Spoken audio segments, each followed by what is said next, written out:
Es solo un empleado. No lo consideramos parte de la familia. Mi padre soltó la frase con esa sonrisa de suficiencia que reservaba para sus socios de negocios. Estábamos en plena fiesta de compromiso de mi hermana Victoria, en un exclusivo jardín de La Moraleja, y me estaban presentando ante los padres del novio.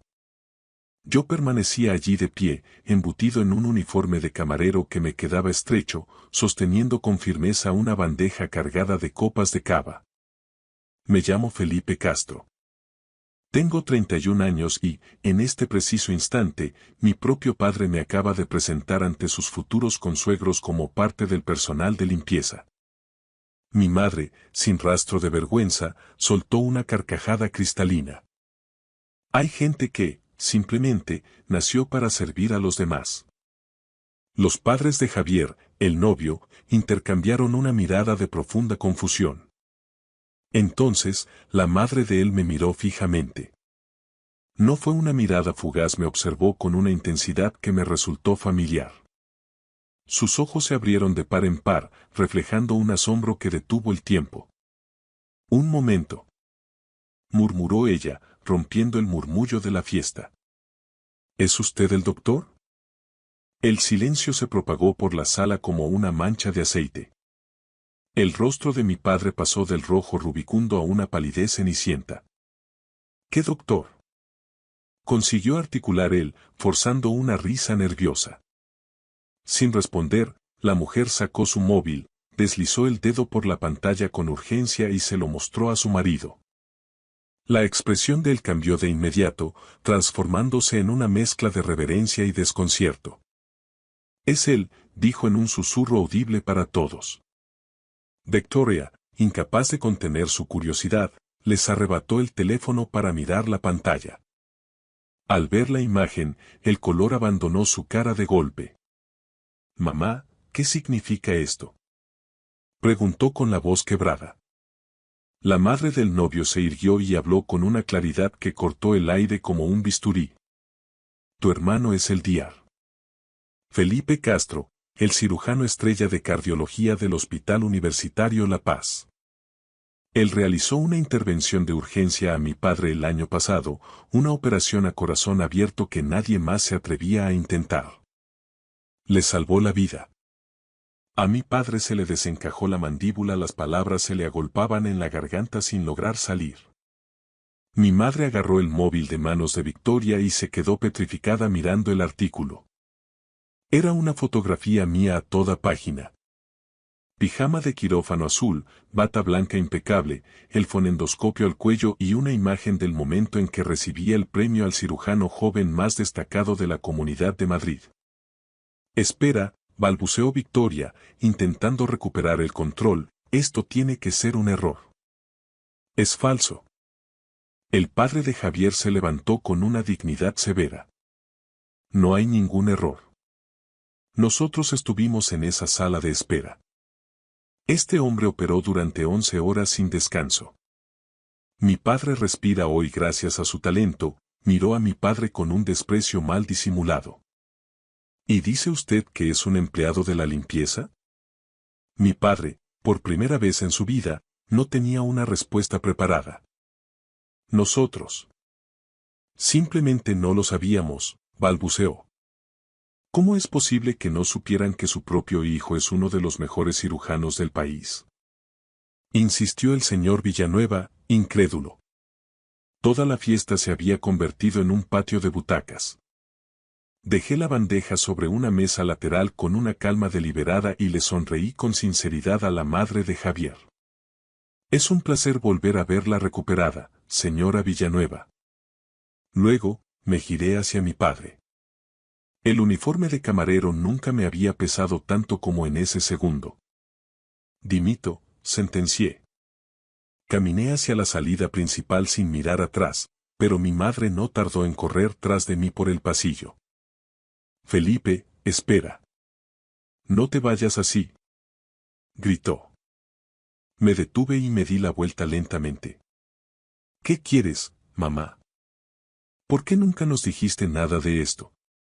Nunca preguntasteis». ¿Cuándo fue la última vez que os interesasteis por algo que no fuera el color de las cortinas de la casa de Victoria o el nuevo coche de papá? Ella se quedó muda, con los ojos empañados. Mi padre apareció entonces tras ella, tratando de recomponer su imagen de patriarca. Hijo, esto es un malentendido monumental. No, no lo es. Me habéis presentado como el servicio.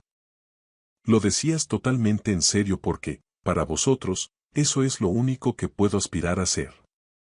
Victoria se abrió paso entre los invitados, todavía con el móvil en la mano. ¿De verdad eres médico de prestigio? Llevo 7 años en La Paz, Victoria. Me he dejado la piel en cada guardia. ¿Pero cómo no nos enteramos? Insistió ella, genuinamente confusa. Porque no vinisteis a mi graduación en la Complutense, ni a la firma de mi plaza como residente, ni a ninguna de las celebraciones que os envié. Siempre teníais algo más importante que hacer. A mi madre se le escapó una lágrima. ¿Es que? No nos invitaste con tiempo. Os envié las invitaciones con meses de antelación por correo certificado. Me respondisteis por WhatsApp que estabais muy ocupados con los preparativos de un viaje a Marbella. La señora Villanueva se acercó a nosotros, ignorando la tensión familiar. Dr. Castro, le pido disculpas de corazón. No era nuestra intención provocar este espectáculo en una noche así. Ustedes no han provocado nada, señora Villanueva. Solo han encendido la luz en una habitación que llevaba mucho tiempo a oscuras. Ella miró a mis padres con una frialdad que me reconfortó. Su hijo es una eminencia, un hombre extraordinario. Deberían estar orgullosos de que lleve su apellido. Mi padre, tratando de salvar los muebles ante sus futuros consuegros, asintió vigorosamente. Lo estamos. Estamos muy orgullosos. Solté una carcajada cargada de amargura que resonó en todo el jardín. Ah, sí. ¿Orgullosos? Por eso me llamasteis hace una semana para decirme que, como no hacía nada con mi vida, viniera a trabajar de refuerzo en la fiesta de compromiso de mi hermana. ¿Para servir copas a la gente que sí consideráis de vuestro nivel? Pensamos que estabas pasando un bache y necesitabas algo de dinero suelto, se justificó mi madre. Gano más de 120.000 euros al año solo en el hospital, sin contar mis conferencias. Un murmullo de asombro recorrió a los invitados que escuchaban tras los setos. El rostro de Victoria se encendió de rabia contenida. Eso es casi el doble de lo que gana Javier en la consultoría. Exclamó, mirando a su prometido, quien se removió, visiblemente incómodo por la comparación. Bastante más, añadí con frialdad.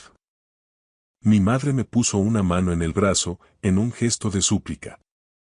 Felipe, por favor, no arruines la noche más importante de tu hermana.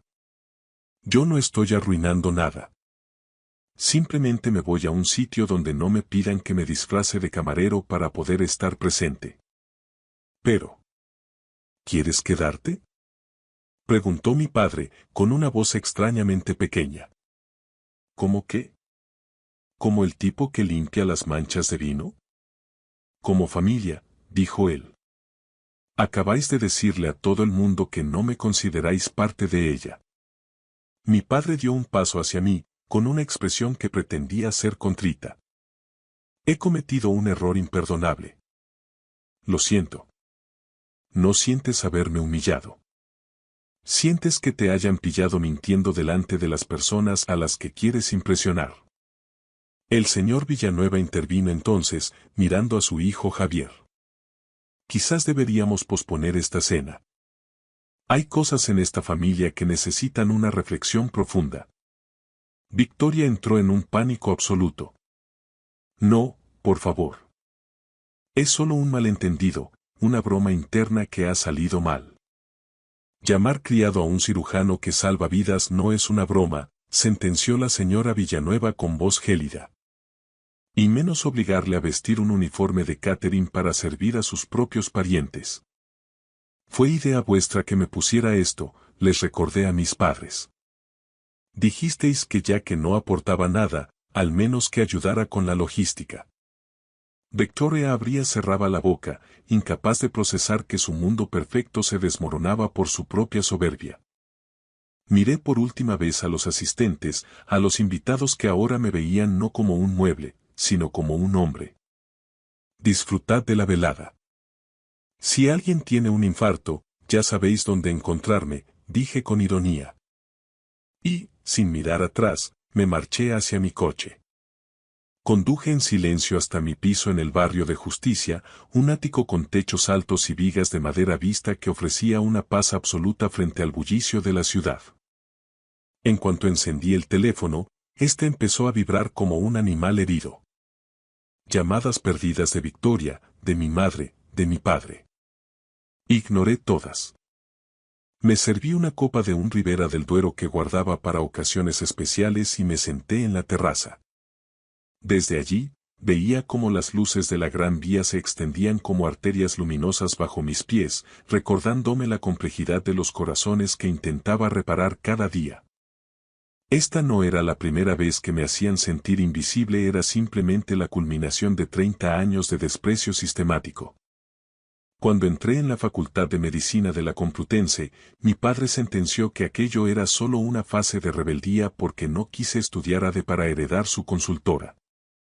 Cuando me gradué con honores, no aparecieron. Pusieron como excusa que la fiesta de fin de carrera de Victoria caía el mismo fin de semana. No era cierto, pero dolió igual. Cuando me nombraron adjunto especialista tras años de un MIR agotador, llamé a mi madre para contárselo.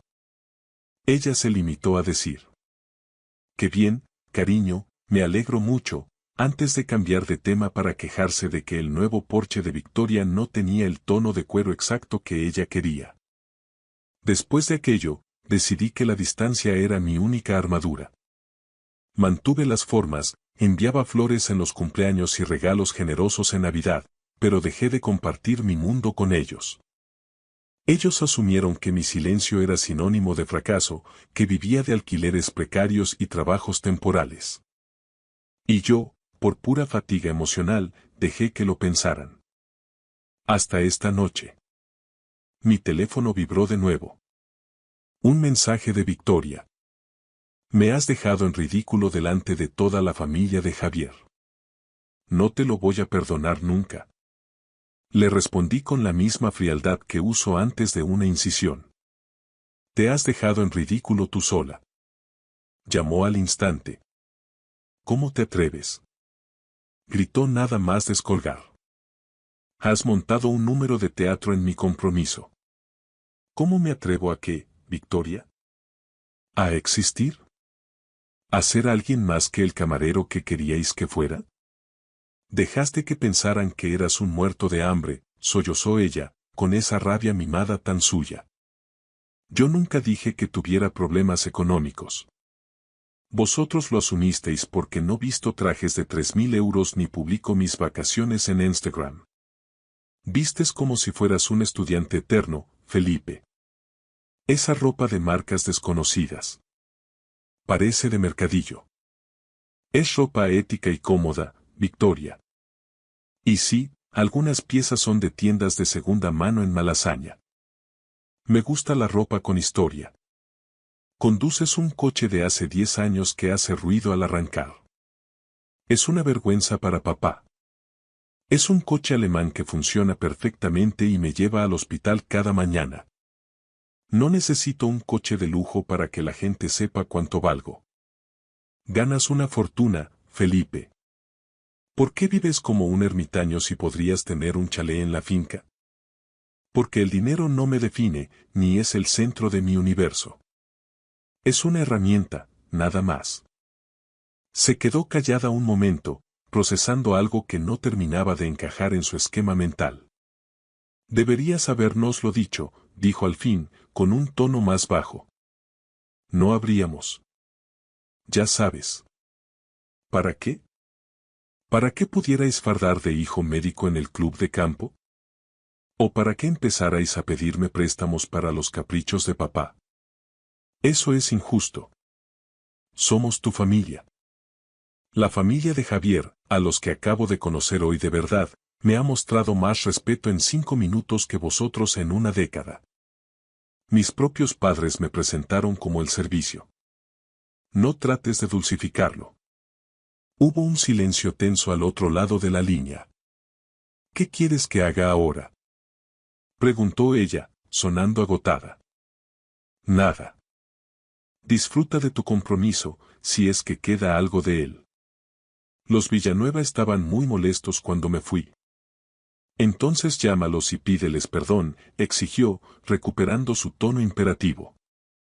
¿Perdón por qué?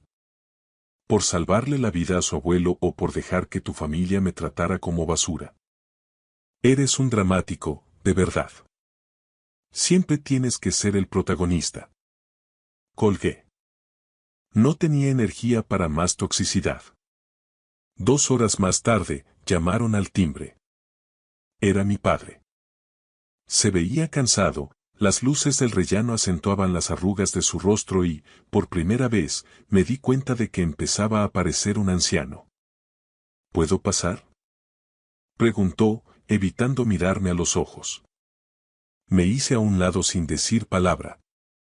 Entró y recorrió el salón con la mirada. Los ventanales de suelo a techo, los muebles de diseño nórdico, las obras de arte original en las paredes y la impresionante biblioteca médica que cubría una pared entera. Es un sitio muy elegante, murmuró. No tenía idea de que vivieras en una zona así. Nunca preguntaste dónde vivía, papá. Ni siquiera tienes mi dirección actual en tu agenda. Se sentó pesadamente en el sofá de cuero. Lo siento, Felipe. De verdad. ¿Por qué exactamente sientes lo de hoy? Por lo de la fiesta. Por lo de llamarte empleado. Fue un comentario desafortunado. ¿Solo por eso?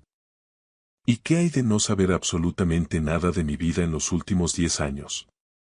También por eso. Supongo que nos acostumbramos a que siempre estuvieras ahí, en segundo plano, sin molestar. Al menos era sincero, aunque fuera una sinceridad dolorosa. ¿A qué has venido realmente?, le pregunté, cruzándome de brazos. Él se miró las manos, entrelazando los dedos con nerviosismo. Los Villanueva se están replanteando el enlace. Dicen que no quieren emparentar con una familia que trata así a los suyos. Tienen buen criterio. Mi padre levantó la cabeza de golpe, ofendido. ¿Buen criterio? Victoria está destrozada, no para de llorar. Javier no le coge el teléfono. Sobrevivirá. Un poco de realidad le vendrá bien. Felipe, por favor. A ti te respetan, casi te veneran. Si hablas con ellos, si les explicas que somos una familia unida que simplemente ha tenido un bache. No voy a mentir por vosotros, papá. No somos una familia unida. Se levantó y empezó a caminar por el salón, visiblemente alterado. Sé que no he sido el mejor padre del mundo, pero te pido ayuda como un favor personal. Hazlo por tu hermana. ¿Por la hermana que me ha llamado dramático hace 1 hora por teléfono? No, gracias. Está alterada, no sabe lo que dice. Sabe perfectamente lo que dice. Simplemente le molesta que su boda perfecta se haya manchado. Mi padre se detuvo y me miró con una mezcla de tristeza y reproche. ¿Cuándo te volviste tan frío, hijo? El día que entendí que mi familia solo me quería si servía para algo útil en sus planes. Eso no es cierto. Te queremos. Ah, sí. Dime una sola cosa que sepas de mi día a día. Dime el nombre de mi mejor amigo o qué hago cuando tengo un día libre. Dudó. El silencio se volvió pesado, casi asfixiante. ¿Eres médico?, balbuceó al fin. Soy médico desde hace 1 década, papá. ¿Qué más? ¿En qué hospital trabajo? En La Paz, lo han dicho los Villanueva. ¿Y en qué departamento? Cardiología. ¿Y cuál es mi especialidad real? ¿Qué hago exactamente dentro del quirófano? No supo qué responder. Bajó la mirada al suelo, derrotado. Me especialicé en cardiopatías congénitas complejas. Opero sobre todo a niños y bebés, casos que otros hospitales descartan. Paso mis días intentando que corazones del tamaño de una nuez sigan latiendo. Su expresión se suavizó por un instante, un destello de genuina sorpresa. No tenía ni idea. Porque nunca te importó preguntar. Para ti, si no estaba en la empresa familiar, no existía. Te lo pregunto ahora, Felipe. Cuéntame. Llegas 10 años tarde para que me importe tu curiosidad. Se volvió a sentar, hundido en el sofá. ¿Qué quieres de mí? ¿Dinero? ¿Una disculpa pública? No quiero nada de ti. Ese es el verdadero problema que no logras entender. No me hace falta nada de lo que podáis ofrecerme. ¿Entonces vas a dejar que el compromiso de tu hermana se rompa por un simple error de etiqueta? No es un error de etiqueta, es una cuestión de valores. Y yo no he roto nada, habéis sido vosotros con vuestra soberbia. Estás siendo injusto. Exclamó, apretando la mandíbula. ¿Injusto yo? Olvidasteis mi 30 cumpleaños, no vinisteis a mi nombramiento como jefe de sección, nunca habéis puesto un pie en esta casa y no conocéis a una sola persona de mi entorno. Nunca nos invitaste formalmente. Dejé de enviar invitaciones cuando vi que la de mi graduación de medicina acabó en la papelera. Miró hacia otro lado, buscando una salida. Ya te explicamos que aquel fin de semana teníamos aquel compromiso ineludible en Valencia. Mentisteis, papá. La graduación de Victoria fue 3 semanas antes. Comprobé las fechas en la web de su universidad. Simplemente decidisteis que mi logro no merecía el viaje.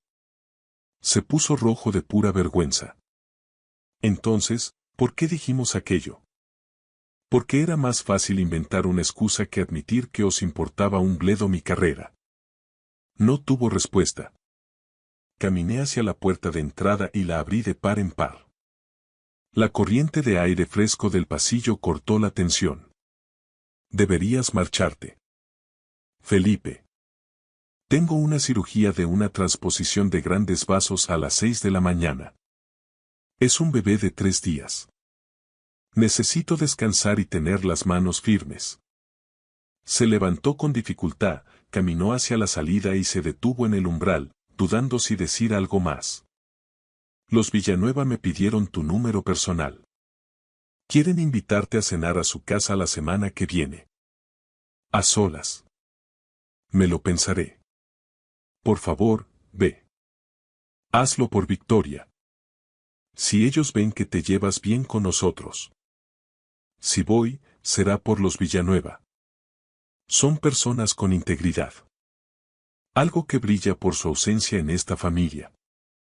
Se estremeció como si le hubiera dado una bofetada y, tras soltar una risa amarga y seca, desapareció en el ascensor. Cerré la puerta y, por primera vez en años, sentí que el aire en mi propia casa era mucho más puro. La señora Villanueva me llamó a la mañana siguiente, justo cuando terminaba de revisar los monitores de la UCI pediátrica. Dr. Castro, perdone que le moleste tan temprano. Sé que su agenda debe ser una locura. No se preocupe, señora Villanueva. Ya he pasado planta, estoy despejado. Quería invitarle a cenar. Solo nuestra familia, en un ambiente íntimo. Sin presiones, se lo prometo. ¿Qué ha pasado con la celebración del compromiso? Pregunté, aunque intuía la respuesta. Ella guardó silencio un segundo antes de responder con voz contenida. Aún estamos procesando lo ocurrido, pero nos gustaría conocerle mejor a usted, Felipe.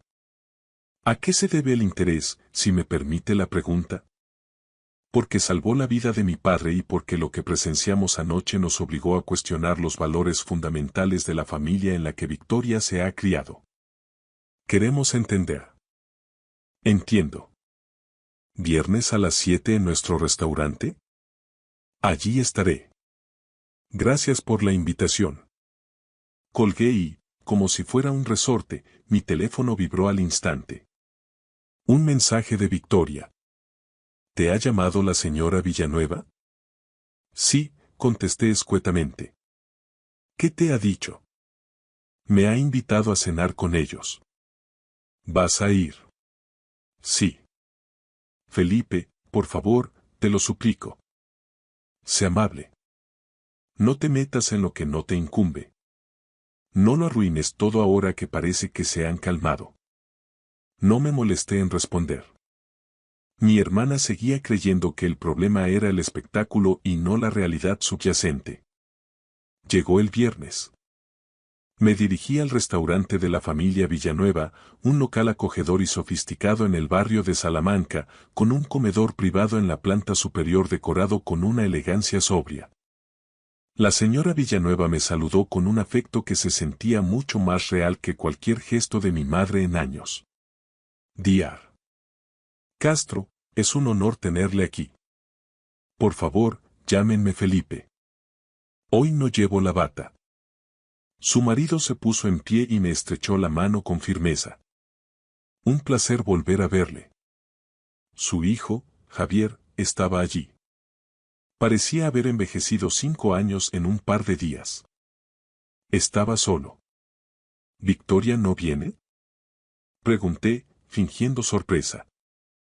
Queríamos tener una conversación franca con usted, a solas, dijo el señor Villanueva, señalando la silla frente a ellos. Nos sentamos, pedimos algo de picar y charlamos de temas triviales sobre el hospital, pero el ambiente estaba cargado. Finalmente, la señora Villanueva dejó los cubiertos y me miró con una mezcla de lástima y curiosidad. Tenemos que hacerle una pregunta difícil, Felipe. Díganme. ¿Su familia es siempre así? Quiero decir, ¿esa actitud es la norma o fue un arrebato de tensión por la fiesta? Pensé en mentir, en proteger el honor de un apellido que nunca me protegió a mí, pero el cansancio de años de fingir ganó la batalla. Sí. Siempre es así. La indiferencia es su forma de comunicación conmigo. Javier se inclinó hacia adelante, con los ojos inyectados en sangre. Victoria jura que estás mintiendo por despecho. Dice que te vestiste de camarero por tu cuenta, solo para humillarla delante de nosotros porque le tienes envidia. Me vestí de camarero porque ella me llamó hace 2 semanas diciéndome que ya que no hacía nada de provecho, podía ganarme un sobresueldo ayudando al catering de su fiesta. ¿Por qué haría algo así si sabe quién eres? Preguntó el señor Villanueva. Porque ella, al igual que mis padres, estaba convencida de que yo era un fracasado. Me ofreció 200 euros en negro por la jornada. Pensó que me estaba haciendo un favor. La señora Villanueva se llevó la mano a la boca, ahogando una exclamación de horror. ¿De verdad no sabían a qué se dedica usted? ¿Con el prestigio que tiene en Madrid? Ahora lo saben. Pero durante años, si no hablaba de su empresa o de sus vacaciones, no me escuchaban. Dejé de contarles mis logros cuando vi que mi título de medicina servía de posavasos en su salón. ¿Se perdieron su graduación? Preguntó Javier, incrédulo. Y mi nombramiento, y la publicación de mi primera investigación internacional, y el día que operé con éxito al abuelo de Javier. Todo. Javier parecía estar sufriendo un ataque de vértigo moral. Victoria me dijo que siempre había sido un chico problemático, competitivo y que intentabas ensombrecerla. No necesito ensombrecer a nadie, Javier. Mi trabajo habla por sí solo. No compito con mi hermana, simplemente vivo una vida en la que ellos decidieron no participar. Entonces, ¿por qué aceptaste trabajar en la fiesta? ¿Por qué te pusiste ese uniforme si no necesitabas el dinero? Porque una pequeña y estúpida parte de mí esperaba que, al verme allí, esforzándome por ellos, finalmente me vieran. Pero no me vieron a mí, solo vieron a un camarero más al que podían ignorar. La señora Villanueva estiró el brazo sobre la mesa y apretó mi mano. Sus ojos brillaban de empatía. Lo siento muchísimo, Felipe. Nadie merece ser invisible en su propia casa.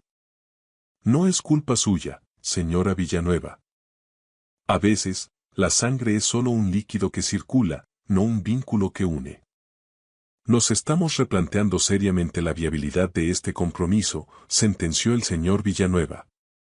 Amamos a nuestro hijo y no queremos que entre en una familia con unos cimientos tan podridos. Javier asintió lentamente. Ella dice que cambiarán.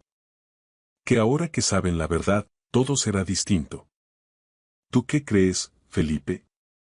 Han tenido 31 años para cambiar. Han tenido cientos de oportunidades de preguntarme cómo estoy. ¿Crees que el amor nace del éxito o del respeto? Ellos solo parecen quererme ahora que han descubierto que soy alguien importante para los demás. La cena terminó en un silencio reflexivo. Al salir al aparcamiento, Javier me detuvo antes de subir a mi coche. ¿Crees que Victoria es como ellos? ¿En el fondo? Me tomé un momento para ser justo. Creo que ha crecido en un invernadero de egoísmo y ha aprendido las reglas de ese juego. Pero la gente puede cambiar si quiere. La pregunta es: ¿alguna vez te ha defendido a ti de las críticas de su padre? ¿O me defendió a mí cuando me llamaron criado delante de ti? No, respondió él con voz amarga. Se rió con ellos. Ahí tienes tu respuesta. Conduje de vuelta a casa bajo la lluvia madrileña. Mi teléfono estalló. Era Victoria. No pude ni decir hola antes de que empezara a gritar. ¿Qué les has dicho, desgraciado? ¿Qué clase de veneno les has soltado? Solo les he dicho la verdad, Victoria. La que tú no te atreves a mirar. Javier ha roto conmigo. Ha cancelado el compromiso por tu culpa. Has destruido mi vida. Tuve que orillar el coche en una gasolinera.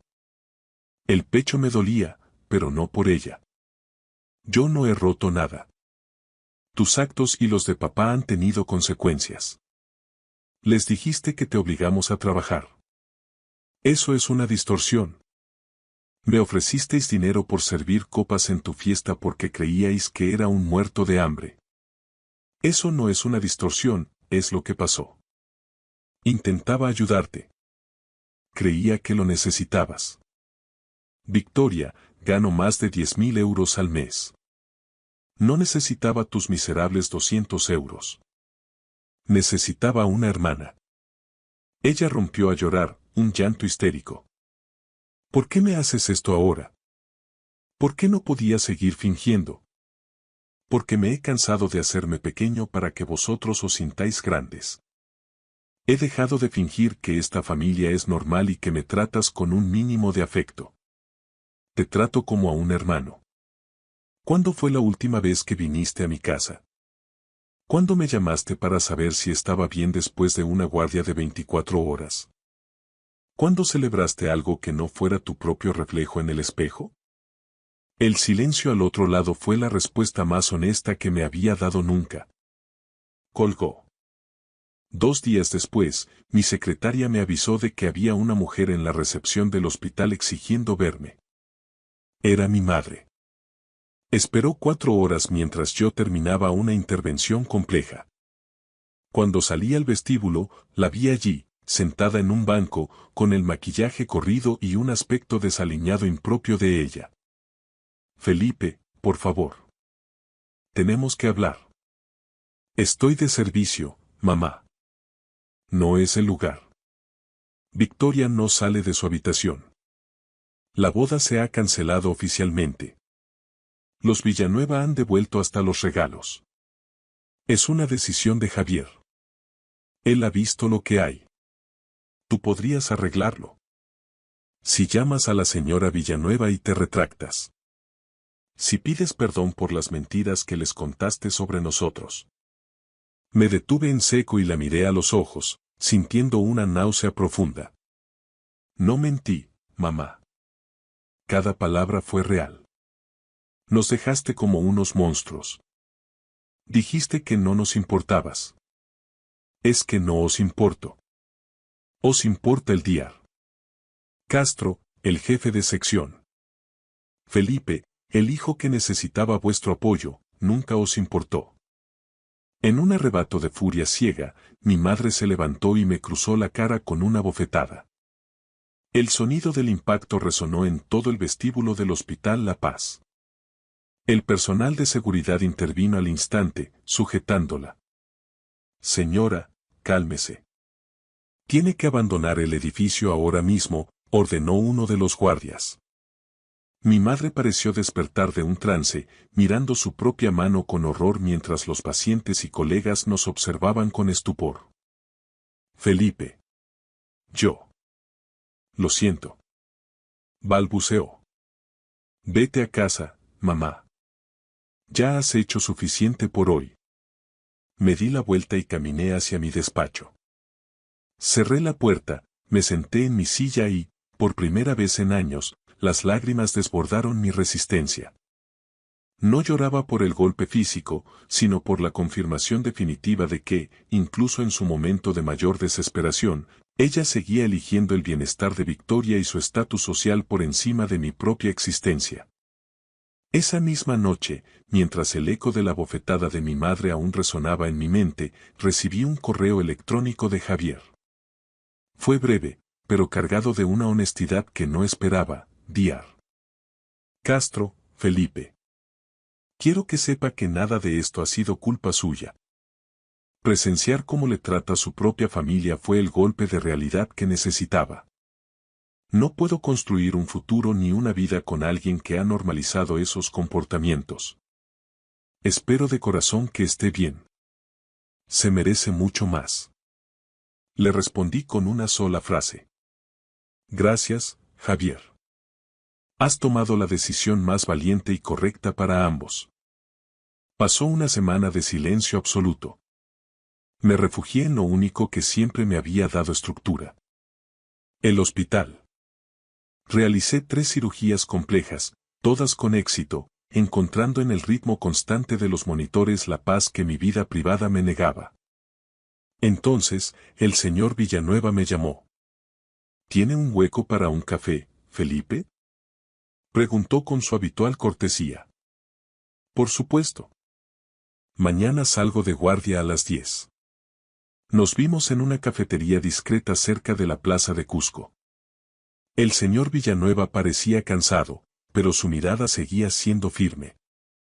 ¿Cómo lo llevas todo? Preguntó después de que nos sirvieran. Estoy bien. Centrado en mis pacientes. Es lo que mejor se me da. Me han contado que tu madre se presentó en La Paz. Las noticias vuelan en ciertos círculos de Madrid, comentó con una mueca de desagrado. Javier se siente fatal por haber provocado esa situación. No debería. Él solo destapó una caja que ya estaba podrida. No ha hecho nada malo. El señor Villanueva removió su café pensativo antes de dejar la cucharilla a un lado. Mi mujer y yo hemos hablado mucho estos días. Queremos ayudarte, Felipe. ¿Ayudarme? Se lo agradezco, pero mi carrera va bien y... No me refiero a dinero ni a contactos, me interrumpió. Me refiero a tu familia. Ellos no te merecen, eso ha quedado claro, pero tú sí te mereces tener una familia. Sentí un nudo repentino en la garganta. ¿A qué se refiere exactamente? Nos gustaría formar parte de tu vida, si nos lo permites.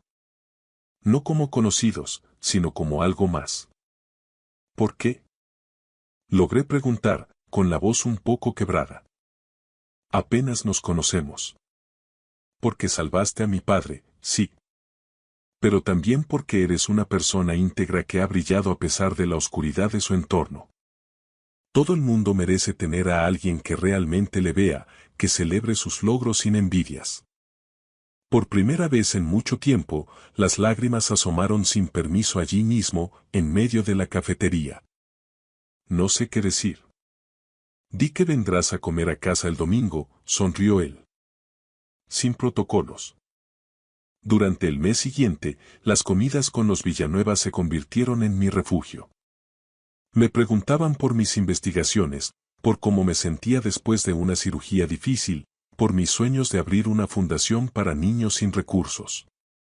Eran preguntas que mi propia familia jamás se había molestado en formular. El abuelo de Javier, el hombre cuyo corazón yo había remendado, siempre estaba allí. Me abrazaba con una fuerza asombrosa cada vez que me veía. Mi ángel de la guarda, me llamaba siempre. Con ellos, por primera vez, me sentía en casa. Mientras tanto, Victoria seguía dejando mensajes. Empezaron con rabia volcánica, pasaron por súplicas desesperadas y finalmente se hundieron en un silencio pesado. Mis padres intentaron un último acercamiento. Aparecieron una tarde en mi piso de justicia, sin avisar. Esta vez les dejé pasar. Nos sentamos en el salón, rodeados de ese silencio incómodo que solo existe entre personas que se conocen demasiado y se comprenden muy poco. Finalmente, mi padre tomó la palabra. Queremos arreglar esto, Felipe. La situación es insostenible. De acuerdo. Decime cómo pensáis hacerlo. Pero antes, admitid la verdad. Mi madre intervino, con la voz temblorosa.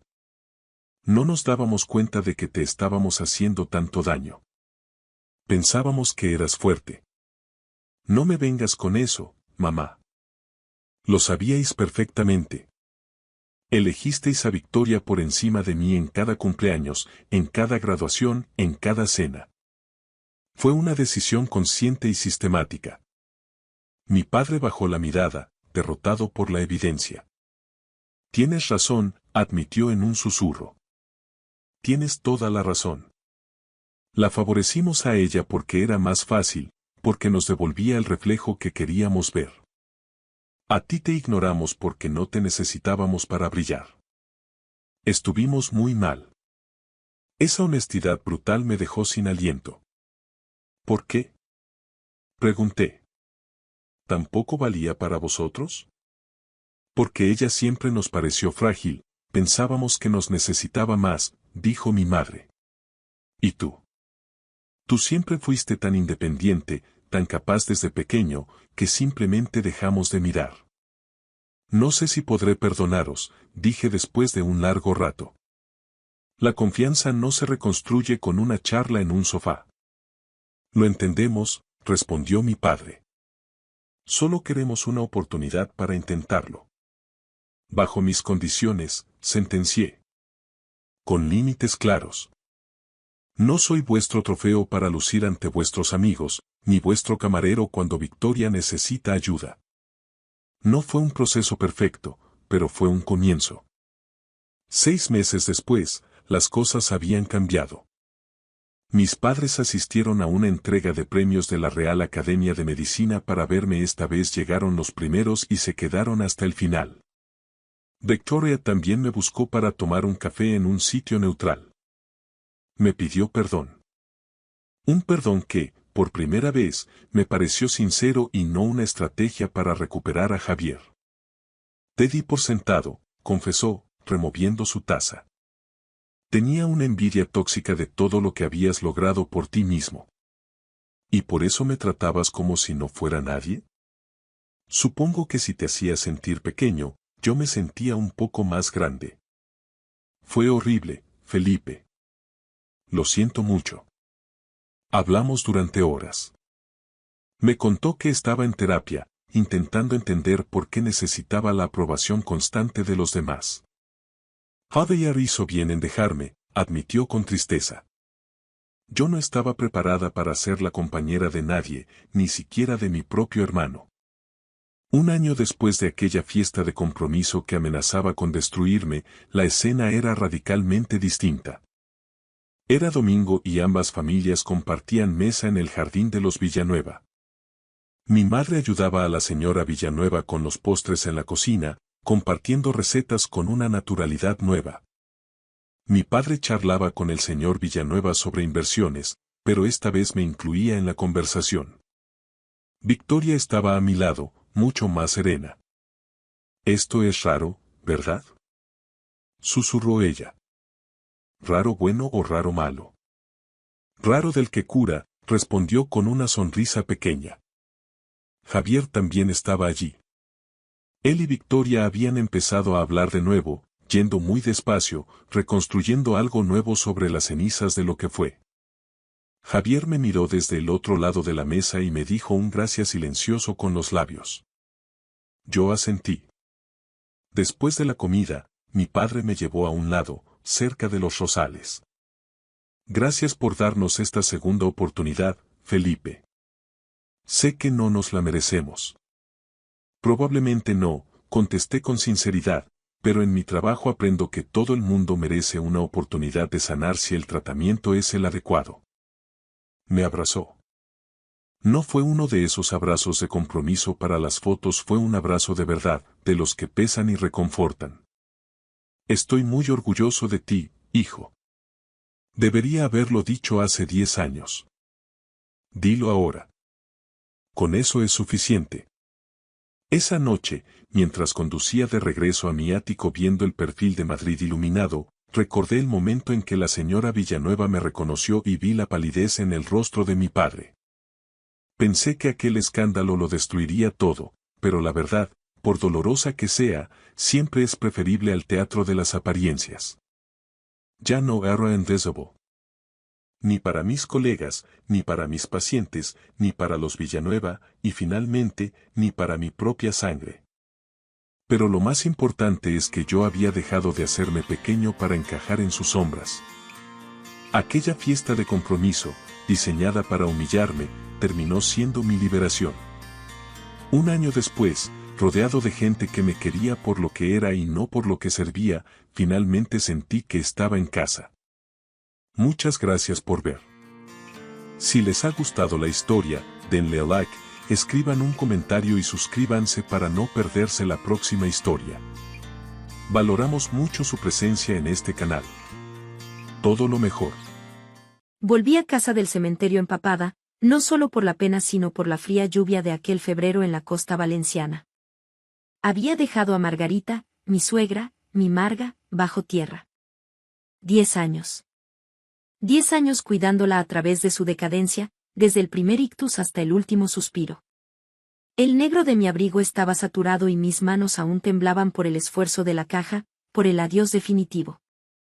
Lo primero que vi al entrar en el recibidor, dejando huellas húmedas de mis zapatos de funeral sobre el parqué que Marga pulía con manía cada sábado, fue una escena insólita. Estaban todos en mi salón. Mi marido, Ricardo, mi hijo, Darío, mi cuñada, Carla, y un abogado que no había visto en mi vida. Los 4 sentados, esperando mi regreso como si fuera una reunión de accionistas. Ricardo, mi marido de 23 años, ocupaba la butaca favorita de Margarita, algo que nunca, en todo el tiempo que ella estuvo viva, se había atrevido a hacer. Me quedé en el umbral, sintiendo como el frío me mordía los huesos. Teresa, dijo él, sin levantarse. Su tono era plano, inexpresivo. Tenemos que hablar. Darío, nuestro hijo de 24 años, estaba sentado en el sofá, incapaz de mirarme a los ojos, con el perfil tan tenso que parecía de mármol. Carla, la hermana menor de Ricardo, se sentaba a su lado. Llevaba una carpeta sobre el regazo y, algo que me pareció de una crueldad exquisita, no se había quitado las gafas de sol que usó en el entierro, a pesar de estar bajo la tenue luz de la lámpara de nuestro salón. La vanidad de ser una influencer de estilo de vida, supongo, no cesaba ni ante la muerte de su madre. El abogado, un hombre delgado con un traje gris que parecía recién salido de una fotocopiadora, ocupaba el sillón junto al ventanal que daba al pequeño jardín de atrás. ¿Puedo al menos quitarme el abrigo?, pregunté, notando el esfuerzo que me costaba cada palabra. Esto no llevará mucho tiempo, espetó Carla. Su voz, siempre tan aguda, sonaba más fría que la lluvia de la calle. Me colgué el abrigo en el perchero que Marga había comprado en un mercadillo de antigüedades. Ella me había contado la historia de esa pieza mientras yo le cambiaba la cuña, intentando distraerla de la indignidad de su estado. Teresa, siéntate, ordenó Ricardo. Había algo en su voz que no reconocí. Una autoridad helada, ajena a nuestro matrimonio. Me senté en el puff, el único asiento que quedaba libre en mi propia casa. Carla abrió la carpeta con un chasquido seco que resonó en el silencio. Encontré el testamento de mamá, anunció. Estaba en su dormitorio, en el cajón de las mesillas donde guardaba sus medicamentos. Sentí como se me encogía el pecho. Marga y yo habíamos hablado de ese testamento muchas veces a altas horas de la noche, cuando yo me quedaba a su lado después de que Ricardo se fuera a dormir, después de que Carla dejara de contestar sus llamadas y después de que Darío se mudara y nos visitara una vez al mes, con suerte. Le dejó la casa a Ricardo, continuó Carla, deslizando el dedo por la página.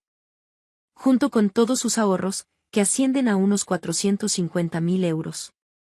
La habitación pareció inclinarse ligeramente. Me aferré al borde del puff para no caer. ¿450.000 euros? Todo el dinero de Marga, la pensión, los ahorros de toda una vida. Carla levantó la vista. Las gafas de sol, absurdas en el interior, reflejaban mi propio rostro pálido.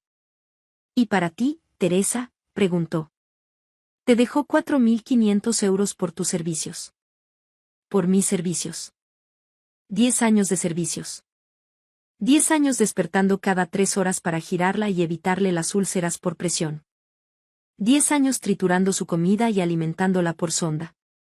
10 años bañándola, vistiéndola, controlando su medicación, llevándola a cada consulta en el Hospital Universitario y Politécnico La Fe de Valencia, sentada a su lado durante la quimioterapia, la radioterapia, y los últimos días de cuidados paliativos, cuando cada respiración era una batalla. 4.500 euros. Eso no es posible, dije en voz baja. Marga me dijo. Mamá estaba tomando mucha medicación, me interrumpió Ricardo. No siempre tenía las cosas claras. Si las tenía claras, repliqué. Las tenía muy claras. Me dijo que la casa sería mía. Dijo que era lo justo después de todo. No hay nada sobre ti en el testamento, excepto esos 4.500 euros, dijo Carla, dando un golpecito al papel. Está todo aquí, en blanco y negro. El abogado se aclaró la garganta, una formalidad innecesaria. Señora Vidal, soy Alberto Pérez.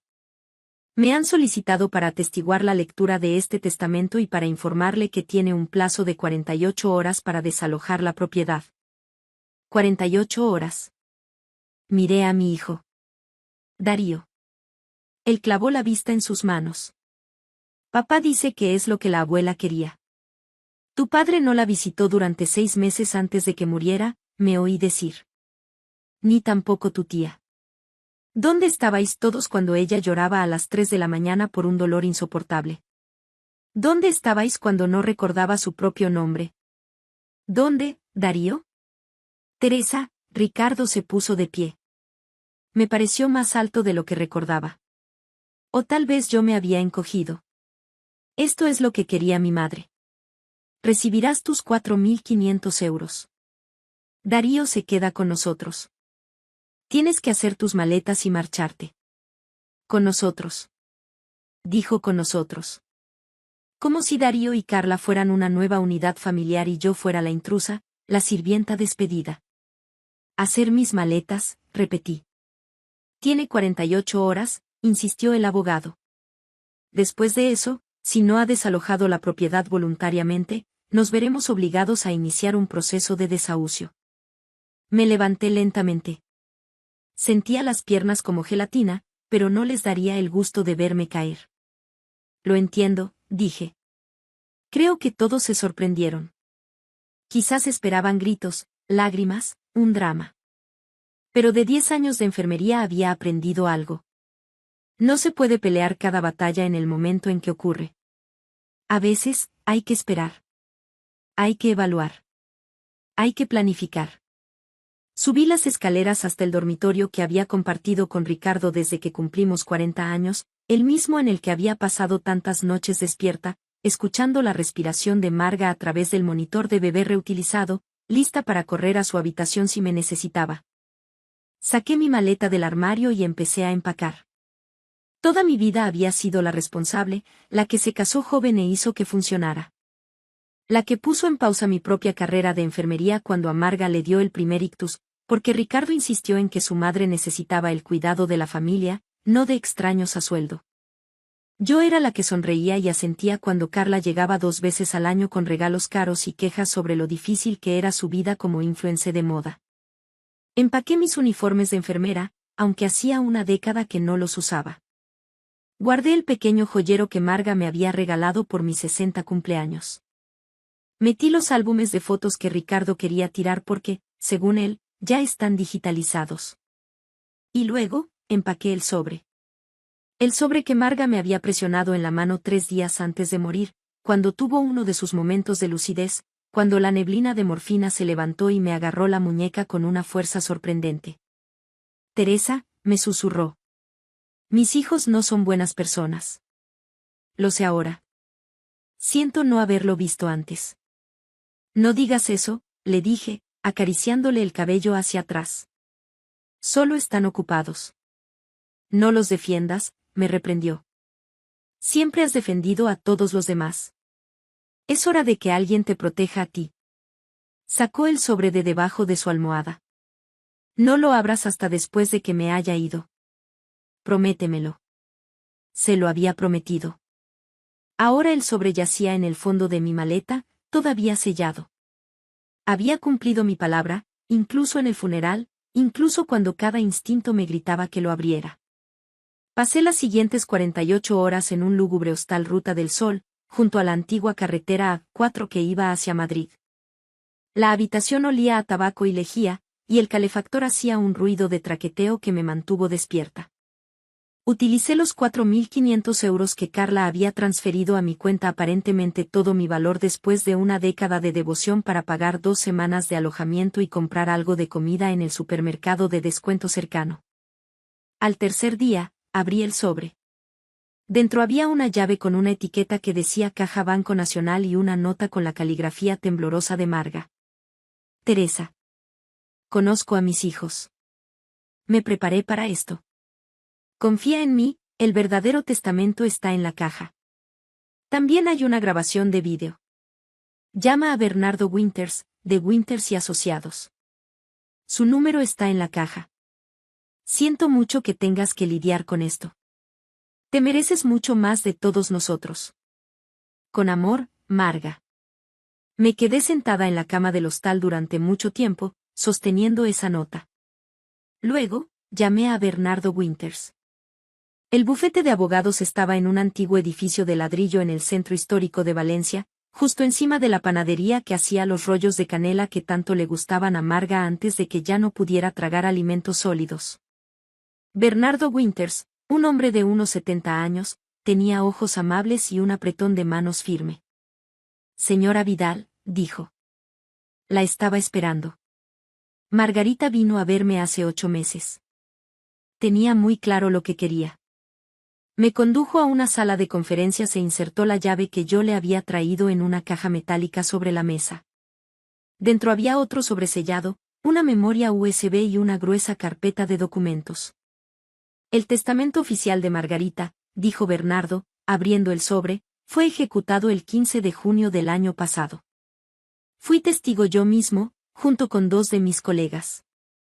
Ha sido notariado y registrado en el juzgado de primera instancia. Empezó a leer. La casa era mía, no de Ricardo. Mía. 400.000 euros eran míos, no de Ricardo. Míos. Ricardo y Carla recibían cada uno 22.000 euros con una condición muy específica. No recibirían absolutamente nada si impugnaban el testamento. Darío recibía 90.000 euros en un fondo fiduciario al que podría acceder a los 25 años, algo que sucedería en 10 meses. El testamento también incluye lo que llamamos una cláusula de no impugnación, explicó Bernardo. Si alguien desafía la validez del testamento, pierde toda su herencia. Es perfectamente legal y, en este caso, muy prudente por parte de Margarita. Pero ellos tienen un testamento, dije. Carla me lo enseñó. Una falsificación, dijo Bernardo en voz baja. Y la falsificación de un documento legal es un delito grave. Marga estaba preocupada de que pudieran intentar algo así, por eso tomó ciertas precauciones. Encendió el portátil y enchufó la memoria USB. El rostro de Marga llenó la pantalla. Estaba sentada en esa misma oficina, con la chaqueta de punto azul que le había regalado por Navidad hacía 2 años. Parecía cansada, pero decidida. «¿A quién concierna?», dijo a la cámara. «Soy Margarita Patricia Navarro, en plenas facultades mentales y físicas, aunque mi cuerpo ya no sea lo que era». Una pequeña sonrisa. «Hago este video para asegurar que mis deseos sean totalmente claros y no puedan ser malinterpretados o manipulados por nadie». Ella juntó las manos sobre la mesa. «Mi hijo Ricardo y mi hija Carla no han estado presentes en mi vida durante muchos años. Vienen en festivos y cumpleaños, se quedan 1 hora y se van. Llaman una vez al mes, si acaso. Me han dejado muy claro que mi cuidado es una carga que no están dispuestos a asumir». Su voz se quebró ligeramente. «Mi nuera, Teresa Vidal, ha sido mi única cuidadora durante 10 años. Me ha bañado. Me ha alimentado. Me ha cogido de la mano durante procedimientos y dolores que habrían roto a la mayoría de las personas. Ha sacrificado su propia carrera, su propia salud, incluso su propia dignidad en ocasiones, para preservar la mía». Marga miró directamente a la cámara. «Teresa se merece todo lo que tengo para darle. La casa debe ser suya. Se la ha ganado 1000 veces. El dinero debe ser suyo. No compensará lo que ha entregado, pero es lo que tengo». Hizo una pausa. «Les dejo algo a mis hijos porque son mis hijos y los quiero a pesar de sus defectos. Pero si eligen luchar contra este testamento, si eligen intentar quitarle a Teresa lo que se ha ganado, entonces no recibirán nada. Esta es mi última palabra sobre el asunto». El vídeo terminó. Me quedé sentada en silencio. Bernardo Winters me sirvió un vaso de agua de la jarra que había sobre la mesa. «Hay más», dijo suavemente. Margarita también documentó todo. Llevó un diario de cada vez que Ricardo o Carla no la visitaron, de cada promesa rota, de cada vez que pidieron dinero, pero no pudieron dedicar tiempo. Tiene testimonios de las enfermeras de paliativos que la cuidaron en las últimas semanas, continuó. Cada una de ellas menciona que Teresa fue el único miembro de la familia presente. Me deslizó una carpeta. Informes médicos, registros de cuidados, Yo no llevaba la cuenta, dije con un nudo en la garganta. Simplemente hacía lo que había que hacer. Margarita sí llevaba la cuenta, dijo Bernardo. Ella sabía que tú no lo harías. Sabía que nunca lucharías por ti misma, así que ella luchó por ti. Miré la montaña de pruebas sobre la mesa. ¿Qué pasa ahora? Ahora, Bernardo se reclinó en su silla. Ahora, presento el testamento oficial ante el notario. Envío una notificación a todas las partes nombradas en el testamento, y le sugiero encarecidamente a Ricardo y Carla que acepten sus 22.000 euros cada uno y se marchen. Porque si luchan contra esto, lo perderán todo. Y si las autoridades descubren ese testamento falso que te mostraron, podrían enfrentarse a cargos penales. Cargos penales, repetí. Falsificación, intento de fraude, y potencialmente abuso de ancianos, si logramos demostrar que manipularon a Margarita mientras estaba vulnerable, explicó Bernardo. Son delitos graves, señora Vidal. Pensé en Ricardo sentado en la butaca de Marga, en Carla con sus gafas de sol y su voz helada diciendo: «Por tus servicios». Pensé en Darío, incapaz de mirarme. «¿Qué debo hacer?», pregunté. Bernardo sonrió. «Lo que Margarita quería que hicieras. Vuelve a casa. Ahora es tu casa. Presenta una denuncia ante la policía sobre el testamento falso si lo deseas. Yo lo recomiendo. Y vive tu vida. Te lo has ganado». Al día siguiente, presenté la denuncia en la Comisaría de Policía Nacional. La inspectora que tomó mi declaración era una mujer de mi edad, con ojos comprensivos y manos eficientes que teclearon todo lo que dije. «¿Aún tiene el testamento falso?», preguntó. «No», respondí. «Carla se lo quedó». «Está bien. Tendremos que obtenerlo como prueba. No contacte con su marido ni con su hermana. Nosotros nos encargaremos». 3 días después, estaba volviendo a llevar mis cosas a la casa, mi casa, cuando 2 coches de policía se detuvieron fuera. Observé desde la ventana cómo los agentes llamaban a la puerta. Ricardo abrió. Vi cómo su rostro cambiaba al ver las placas de identificación. Lo arrestaron allí mismo, en el porche de la casa que no era suya. Arrestaron a él y a Carla, que había estado dentro ayudándole a seleccionar las pertenencias de Marga para venderlas.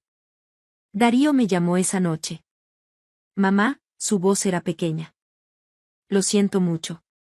Yo no lo sabía. Papá me dijo que la abuela quería que él se quedara con la casa. Me enseñó el testamento. Pensé que simplemente estabas molesta por haberla perdido y por eso te fuiste. No sabía que era falso. ¿Ayudaste a hacer el testamento?, pregunté.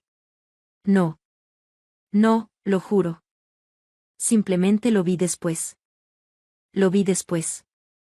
Estaba llorando. Debí haberlo puesto en duda. Debí haberte preguntado a ti. Debí. Debiste haber visitado a tu abuela cuando se estaba muriendo, dije en voz baja. Debiste haber llamado más de una vez al mes. Debiste haberte ofrecido a quedarte con ella una sola noche para que yo pudiera dormir. Hubo silencio al otro lado. Pero tenías 23 años, y tu padre te dijo que tu abuela estaba bien, que yo estaba bien, que todo estaba bien, continué. Así que le creíste. Lo entiendo. Lo siento mucho, dijo de nuevo. Tu abuela te dejó dinero, le dije. 90.000 euros. Los recibirás en tu 25 cumpleaños. Úsalos con sabiduría. Mamá, ¿dónde te estás quedando? ¿Estás bien? Estoy en casa, le dije. Por fin estoy en casa. El proceso judicial duró 3 meses. Ricardo y Carla se declararon culpables de falsificación e intento de fraude a cambio de penas reducidas. Ricardo fue condenado a 2 años, que se redujeron a 18 meses con buen comportamiento. Carla, a 18 meses, reducidos a 1 año. Darío me visitó todas las semanas después de eso. Al principio era incómodo. Nos sentábamos en el salón, que ahora era mío, legal y completamente mío, y tomábamos té sin saber qué decir. Pero poco a poco aprendimos. Me preguntó por su abuela, y yo le conté historias. No historias edulcoradas, sino las reales. La vez que se rió tanto con un chiste que se le soltó la vía de la morfina. La forma en que insistía en maquillarse con pintalabios, incluso cuando no podía levantarse de la cama. La mañana en que me agarró la mano y me dijo: Teresa, eres la hija que desearía haber criado. ¿Por qué no me lo dijo?, preguntó Darío una vez. ¿Por qué no me dijo que quería dejarte todo a ti? Porque era su nieto, le dije. Y ella te quería, pero también sabía que no estabas listo para escucharlo. Ninguno de vosotros lo estaba. No vendí la casa. Lo pensé, sobre todo durante esas primeras semanas, cuando cada habitación me recordaba la ausencia de Marga. Pero luego me di cuenta de que esta casa no se trataba del edificio, ni del valor de la propiedad, ni de los 4 dormitorios y 2 baños. Esta casa se trataba de la década que había pasado cuidando a alguien que no tenía a nadie más. Se trataba del amor que había crecido entre 2 mujeres que no estaban unidas por lazos de sangre, pero que se habían convertido en familia de todos modos. Se trataba de que Marga me vio de verdad, cuando mi propio marido había dejado de hacerlo. En su lugar, hice algo diferente. Utilicé el dinero de Marga para iniciar un programa, una red de apoyo para cuidadores familiares, especialmente aquellos que cuidan a parientes mayores, un lugar donde la gente pudiera compartir recursos, encontrar cuidados de relevo, recibir asesoramiento legal y psicológico. Lo llamé Casa de Marga y lo dirigía desde el salón donde ella había pasado sus últimos años. Darío se ofrecía como voluntario allí todos los fines de semana. Ayudaba a preparar las reuniones de los grupos de apoyo, a hacer café, a escuchar las historias de la gente. Lo observé aprender lo que yo había aprendido. Que cuidar de alguien no es una carga, es un privilegio. Y a veces, es lo más importante que harás en tu vida. 1 año después de la muerte de Marga, en el aniversario, Darío y yo plantamos un jardín en el patio trasero. Rosales, porque a Marga le encantaban. Los plantamos en el lugar donde solía sentarse en sus días buenos, en su silla de ruedas, con el rostro vuelto hacia el sol. Ella lo sabía, ¿verdad?, dijo Darío, con las manos hundidas en la tierra. Sabía exactamente lo que planeaban papá y la tía Carla.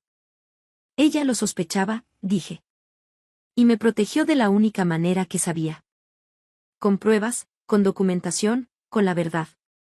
Ojalá la hubiera conocido mejor, dijo en voz baja. Puedes conocerla a través de sus acciones, le dije. A través de lo que hizo al final, cuando más importaba. Eligió la compasión. Eligió la justicia. Eligió proteger a alguien que no podía protegerse a sí misma. Trabajamos en silencio durante un rato, plantando rosales en la cálida tierra primaveral. Mamá. Darío me miró. Gracias por no rendirte conmigo.